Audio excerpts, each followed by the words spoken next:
நல்ல க்ரன்ச்சியான பருப்பு வடை நம்ம வீட்டிலே டீ கடை டேஸ்ட்டில் செய்யலாம். ரொம்ப ரொம்ப சிம்பிளான மெத்தட் தான் இது.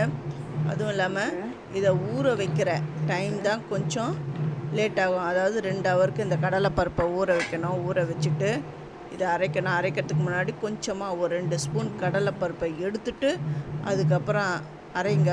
அதை அரைக்கும் பொழுது அதில் காஞ்ச மிளகா, சோம்பு, அப்புறம் இஞ்சி, பூண்டு இதெல்லாம் போட்டு அரைங்க. அரைச்ச உடனே நம்ம ஏற்கனவே கொஞ்சம் எடுத்து வச்சுருக்கிற அந்த கடலைப்பருப்பை இதில் போடணும்.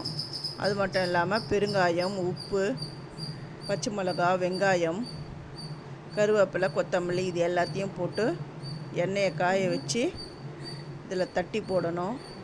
ரொம்ப ரொம்ப ஈஸியானது வரைங்க. இந்த அளவுக்கு இப்படி தட்டி போடணும். சூப்பரான க்ரன்ச்சியான டீ டைம் ஸ்நாக்ஸாக மசாலா வடை ரெடி ஆகிடும். பசங்க ஸ்கூல் விட்டு வந்த உடனே இதை நீங்கள் செஞ்சு கொடுக்கலாம்.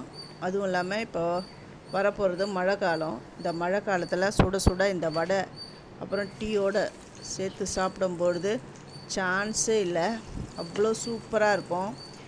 இந்த ரெசிபி ஃபுல் டீட்டெயில் வேணும் அப்படிங்கிறவங்க என்னுடைய சேது சித்ரா கிச்சனில் போய் பாருங்கள். நான் ஃபுல் டீட்டெயிலாக நான் சொல்லியிருக்கேன். தேங்க்யூ.